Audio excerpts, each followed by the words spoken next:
எல்லாருக்கும் வணக்கம். இந்த பதிவில் எதை பற்றி பார்க்க போகிறோம்னா, அதாவது மக்களே, ஏற்கனவே நான் ஒரு பதிவு ஒன்று போட்டிருந்தேன். திமுகவாக இருக்கட்டும், திமுகவில் இருக்கக்கூடிய அமைச்சர்களுக்கு ஏதாச்சும் ஒரு பிரச்சனைனா மட்டும் இவங்க நேரடியாக வந்து திமுக என்ன பண்ணுவாங்கன்னா, டெல்லிக்கு வந்து ஆரம்பிச்சுட்டு நேரடியாக வந்து பிஜேபியில் இருக்கக்கூடிய முக்கியமான ஆட்களை பார்த்து சந்தித்து பேசுவாங்க. இவங்க இப்படி பேசும்போது எல்லாமே இவங்க மேலே வந்து காவிச்சாயத்தை யாரும் பூச மாட்டாங்களா? திரு ஸ்டாலின் ஐயா வந்து என்ன சொல்லிட்டு இருக்கிறாங்கன்னா, பிஜேபி வந்து தமிழ்நாட்டில் காலை ஊன சொல்லி நாங்கள் விட மாட்டோம் அப்படின்னு சொல்லி பேசுகிறாங்க. அதுக்கப்புறம் தளபதி விஜய் அவர்களை பற்றி ஏகப்பட்ட கடுமையாக வந்து விமர்சனம் பண்ணாங்க. பிஜேபியோட பி டீம் அப்படின்னு சொல்லி பேசுகிறாங்க. இது எல்லாருக்குமே நல்லா தெரியும்.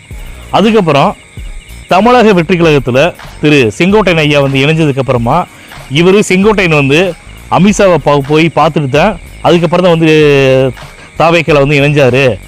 அப்போ பிஜேபியோட வந்து கூட்டணியில் இருக்கிறதுக்காக செங்கோட்டையன் வந்து திட்டம் போடுறாரு அப்படின்னு சொல்லி சொன்னாங்க.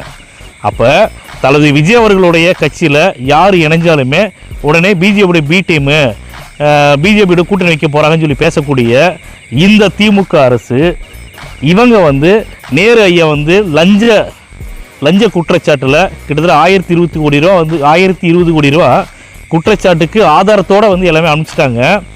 உடனே வந்து நிர்மலா சீதாராமன் அம்மாவை வந்து நேரு அவர்களுடைய பையன் அருண் நேரு வந்து போய் பார்க்குறாரு. அப்போ திரு மு.க. ஸ்டாலின் ஐயாவோட எந்த ஒரு நாலேஜ் இல்லாமல் அவர்கிட்ட வந்து அனுமதி வாங்காமல் நிர்மலா சீதாராமன் அம்மாவை போய் பார்த்துருவாரா? சொல்லுங்கள் மக்களே. அப்போ யார் வந்து அப்போ தளபதி விஜய் அவர்கள் வந்து அடிக்கடி சொல்லுவாங்க, பிஜேபியோட மறைமுக கூட்டணியில் இருக்கிறது திமுக தான் அப்படின்னு விஜய் அவர்கள் சொல்கிறது 100க்கு 100 உண்மையாச்சா இல்லையா? நீங்களே சொல்லுங்கள்.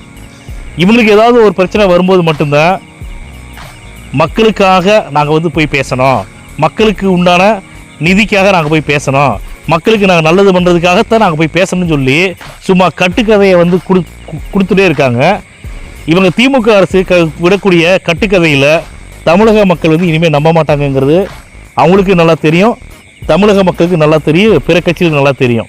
திமுக வந்து எந்தெந்த நேரத்தில் எந்தெந்த விஷயங்களை பண்ணுவாங்க, தேர்தல் நெருங்க என்னென்ன சலுகைகள் கொடுப்பாங்க, என்னென்ன இலவசங்களை வந்து மக்களுக்கு அள்ளி வீசுவாங்க அப்படிங்கிறது தமிழக மக்கள் வந்து நல்லா உணர்ந்துருக்கிறாங்க.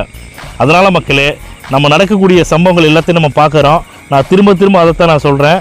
தலைவர் விஜய் அவர்கள் வந்து கிட்டத்தட்ட 60 வருடத்துக்கு அப்புறமா வந்து நமக்கு கிடைச்ச பொக்கிஷன் தான். அதனால் 2026 சட்டமன்ற தேர்தலில் தலைவர் விஜய் அவர்களுக்கு தான் நம்ம ஓட்டு போட்டு விஜய் அவர்களை முதலமைச்சர் ஆக்கணும்.